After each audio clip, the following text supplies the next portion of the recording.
We'll move along with the class. We will, this is the last class on this from the book, but we're going to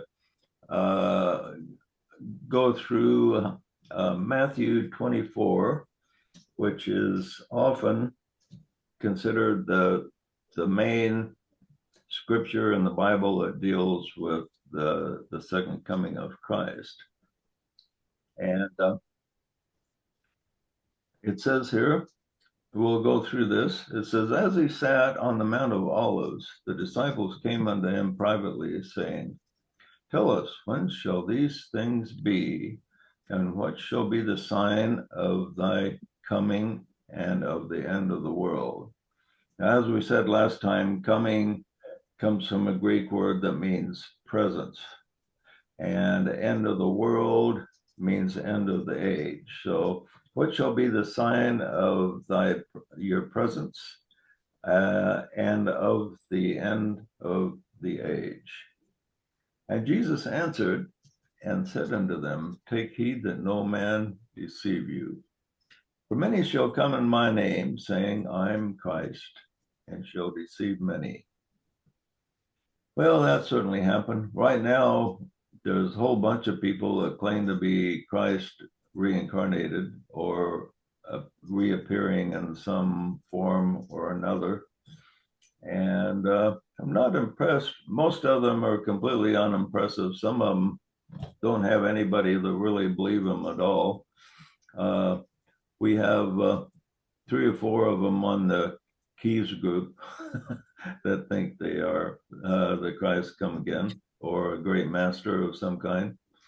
So, but it says they shall deceive many. There's a couple, I don't know, there's 3 or 4 that have got considerable following. There's one in Australia that has a substantial following, and then there's another one in Russia.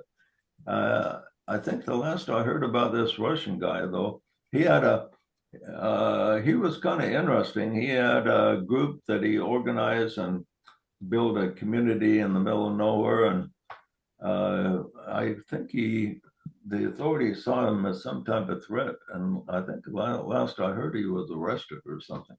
So I'm not sure about this character, but most of them are pretty obviously not the Christ. There's several that do get a little bit of traction going. And ye shall hear of wars and rumors of wars, but see not be troubled, for these things must come to pass, but the end is not yet. For nation shall rise against nation, and kingdom against kingdom, and there shall be famines and pestilences and earthquakes in divers places. These are the beginning of sorrows. Now, as he speaks on, this has dual meaning. There was a lot that fulfilled his prophecies around 70 AD. 69 to, I think, 72 AD was a period of tremendous persecution and affliction. And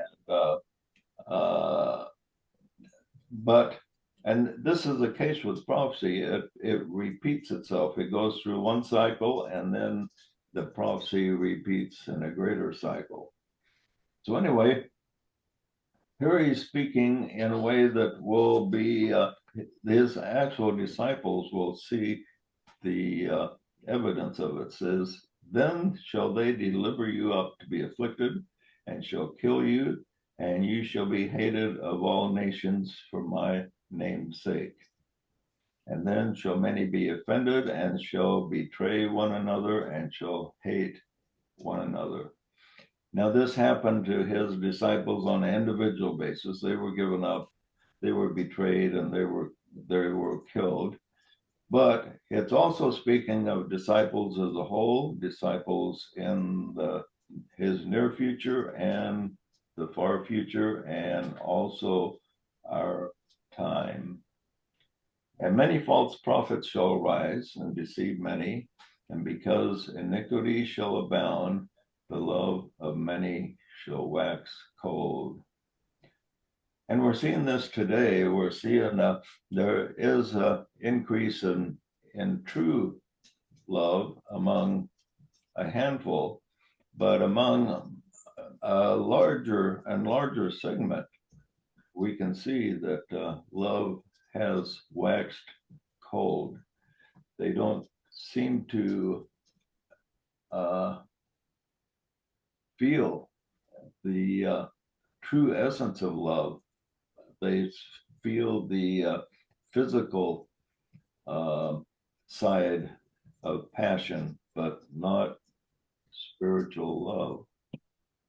But he that shall endure to the end shall be saved or delivered.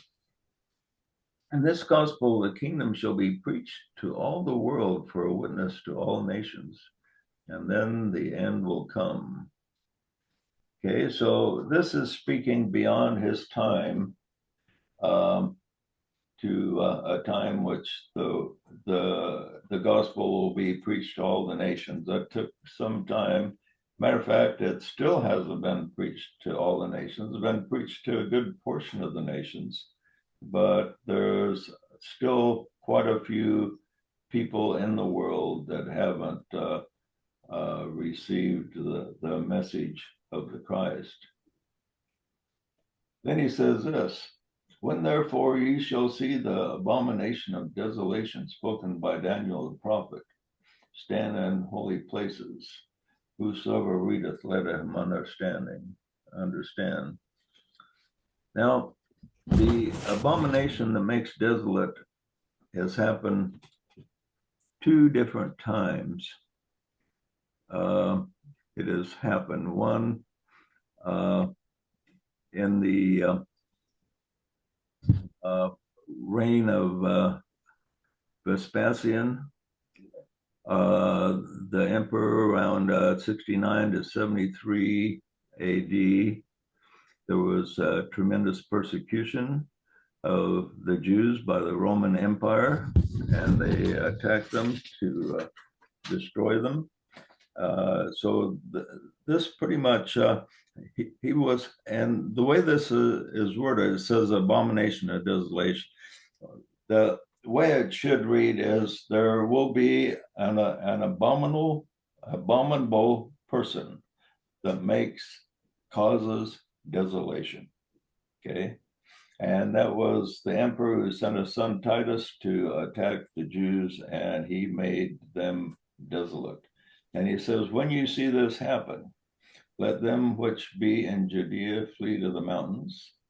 Let him which is on the housetop come not down to take anything out of his house. Neither let him which is in the field return to take his clothes. But woe be unto them that are child in that day, and pray that your flight be not in winter. And for then shall be great tribulation, since was not from the beginning of the world till this time. Okay, now this has actually happened twice.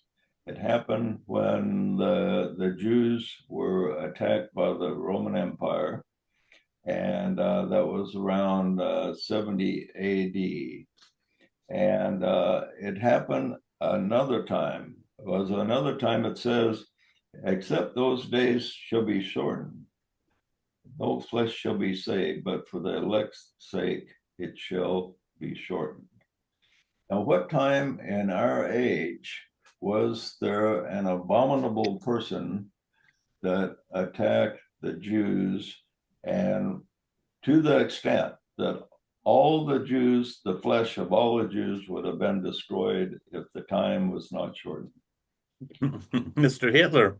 Yeah, right. He was the abomination that made desolation for the Jewish race. Yeah, and if you wanted to escape him, you had to run like hell and not take anything with you. Flee Germany. Yeah.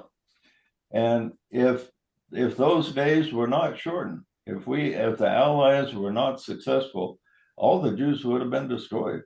The whole race would have been pretty much just gone. And but for the elect's sake, it says the days would be shortened. Now, this also happened to some extent with the attack around 70 AD. And uh, so anyway, what's interesting about this is that Josephus talks about a time during this period of the Great Tribulation where some people think it's referring to the fulfillment of the coming of Christ in that time period.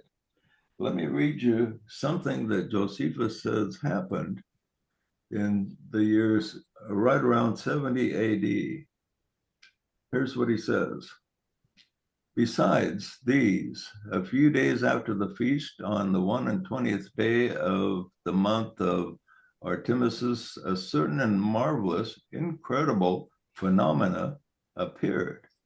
I suppose what I'm going to tell you would seem a fable were not related by those who saw it, and were not the sad events that followed it deserving of such signs. Before sunset, chariots were seen in the air. I get that. Chariots were seen in the air, and troops of soldiers in their armor running about amongst the clouds. Moreover, at the feast which is called Pentecost, and the priests were going by night into the inner temple, as was their custom to perform their sacred ministrations. They said that at first they felt a quaking, and they heard a great noise, and after that they heard a sound as of a multitude saying, "Let us remove hence." So this is quite possible that during this time of the Great Tribulation, that the Christ did appear in the air, as Paul was talking about. He says, "Let us who are still here, when will be taken up into the air." So it's quite possible that some of these people were saved by some type of supernatural appearance of supernatural beings. They were raptured. Yeah, some type of rapture occurred that saved a handful of the faithful. So anyway, that's a very interesting quotation from the book of Josephus. Okay. Anyway, it says, "Except those days be shortened, with no flesh be saved. Watch therefore, for you know not what hour your Lord will come. But Noah, if the good man of the house had known in which day the thief would come, he would have watched and not suffered his house to be broken up."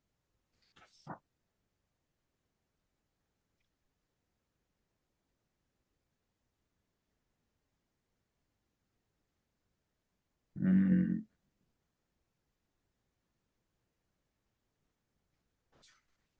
Okay. "Who then is faithful and wise servant, whom his Lord hath made ruler over his kingdom, to give them meat in due season? Blessed are the servant, whom his Lord, when he cometh, shall find so doing. Verily I say unto him, he shall make him ruler over all his goods. But if that evil servant shall say in his heart, My Lord delayeth his coming, he shall begin to smite his fellow servants, and to eat and drink with the drunken. Behold, the Lord of that servant shall come in a day he is looking not for him, and in an hour of which he is not aware." So anyway, the scriptures give us several interesting things about this. But before the coming shall happen, it says this: "Immediately after the tribulation of those days," he says, "the sun shall be darkened, the moon shall not give her light, the stars shall fall from heaven, and the powers of heaven shall be shaken. And then shall appear the sign of the Son of Man in heaven. And then all the tribes of the earth will mourn." So this is a very key sign of the coming of Christ. And we've talked about this before, but it's very interesting. Um, what what is it that the sign of the Son of Man, the sign of the Son of Man precedes his coming? Will be given a grand sign. And in that sign, it says, the powers of the heavens shall be shaken. Okay, how could that happen? How could the powers of heaven be shaken? Atomic explosion. Right. And the word heaven comes from what Greek word? Uranus. Uranus. And Uranus, and what Greek word does the word element uranium come from? Uranus. That same word. Same word. So Heaven comes from shaking the heavens is, yeah, the atomic explosion. The word heaven comes from Uranus, and the element uranium, that word also comes from that same word. Okay, so when the powers, let's substitute heaven for uranium. When the powers of uranium are shaken, what happens? Then shall appear the sign of the Son of Man in heaven.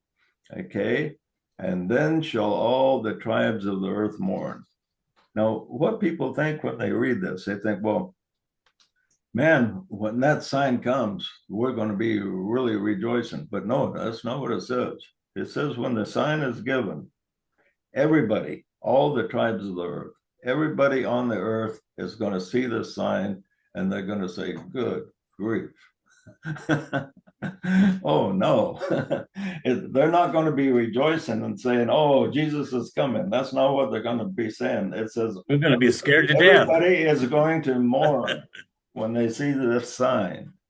And there's only one sign that's been given that has made everybody on earth groan with anticipation of something really bad happening. That is maybe a power has been unleashed that could destroy the whole world, and that has made all the tribes of the earth mourn. Okay, so the powers of uranium will be shaken, and then will appear the sign of the Son of Man in heaven. And it's called the sign of the Son of Man because it involves the splitting of the atom. And the atom is like the tomb of the spirit. Matter is the tomb of the spirit. And what happened at the resurrection is the tomb was split open and the eternal life escaped. And this is what happens in the splitting of the atom. The atom is split and the pure essential energy escapes and produces the atomic explosion. So the atomic explosion, the splitting of the atom and the resurrection correlate to each other. And that's why it's called the sign of the Son of Man in uranium. It says the sign of the Son of Man in heaven. So the sign of the Son of Man is in uranium. And then all the tribes of the earth will mourn, and they shall see the Son of Man coming in the clouds of heaven. They'll look up, they'll see this in the clouds of heaven with power and great glory. And we have seen nothing with greater power upon the earth than an atomic explosion. There's been no greater sign of power that's ever been unleashed. Interestingly, in the material we just studied last Thursday, he says the atomic bomb emerged from a first ray ashram working in conjunction with fifth ray, which is science. From the long range point of view, its intent was and is purely beneficent. And he was talking like this is in 46, like atomic energy would be the next great step in human evolution to be to have energy, power, our homes, our cars, boats, everything would be based on nuclear energy. Yeah, it still has great potential. It has, I think it's behind schedule and development, but we're on the verge of creating really safe nuclear abundant energy. It has a lot of resistance, that's the problem. Yeah. Now, when he tells us here that concerning these false Christs, we'll be given all types of false signs. They'll say, "Behold, if they say that the Christ is going to be in the desert," he says, don't go. If he's in secret chambers, maybe appearing to people in the temple, and you got to go to a secret temple ceremony to see him. He says, believe it not. For as the lightning cometh out of the east and shineth even to the west, so shall the coming of the Son of Man be. Now, remember, the coming, when it speaks of the coming, it uses the word presence. Because it uses the word presence, it can be interpreted a number of different ways. And the coming, as we talked about last week, can appear on a number of different levels. By presence, one of the interpretations is that people will just begin to recognize the presence of Christ, that they will feel within their own sense of being. And they'll have what is called that Christ consciousness. If we can just get the presence to that point, that will be tremendous. But then there is an entity who has the position of the Christ for our planet. And he can come if we are ready. And the Tibet says that the only reason he hasn't come yet is because we aren't really ready for him. We have to get ready for him to, there has to be a people ready. Consciousness has to be prepared, or else if he were to come, it would be a waste of his time. And I often think, let's suppose that he did come and he just showed up on Facebook and started teaching stuff. How many people would think, well, he's just another guy just saying stuff? There'd be Just another guy saying stuff. Yeah, there'd be so much competition that he wouldn't be able to get much traction. So that's why he has to have a people ready.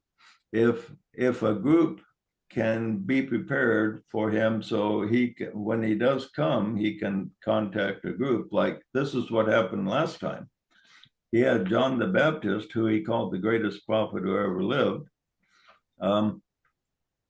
prepare the way for him. And John the Baptist spent his life preparing a group. So when Jesus came, he was able to pick a group of 12 apostles, a good portion of them from John the Baptist group. So John the Baptist performed a very essential mission of preparing the minds of a group that were anticipating the coming of a great teacher, and they were able to recognize him. He was the forerunner. If Jesus were to just show up just out of the blue, he would have a hard time finding the quality of people he needed to assist him in his work. So anyway, it talks about also this, it says, as it was in the days of Noah, so shall it be in the coming of the days of the Son of Man. For as in the days of Noah before the flood, they were eating, drinking, marrying, giving in marriage until the day that Noah entered into the ark. And they knew not until the flood came and took them all away. So shall the coming of the Son of Man be. And watch therefore, for you know not what hour that your Lord doth come. But know this, that if the good man of the house had known in which day the thief would come, he would have watched, and he would have not have suffered his house to be broken up. Therefore be also ye ready, for in an hour ye think not the Son of Man cometh. Now, it's interesting. He says he will come like a thief in the night, which is kind of different than everybody's expecting them to come in the clouds of heaven with all the angels and everything. But does a thief in the night come that way? No. Not usually. Another big hint about his coming was in his ascension. When he ascended, there was a small group gathered together, and they watched him ascend into the clouds, according to the story. And then an angel came, and he said, the angel spoke to the group, and he says, as you have seen him ascend into heaven, even shall he come again out of heaven. Okay. Which is interesting because it says here, correlate that with the thief in the night. The thief in the night comes, and people don't even know he come until you see the signs that stuff has been messed with. Okay. So how many people saw him ascend into heaven? A handful. Yeah, just a small handful, maybe a couple dozen at the most. Okay. And it says he will return the same way. So when he first comes back, how many will be aware of his coming? Not a handful. Just a handful. Yeah. And Not as many as there are right here in this group.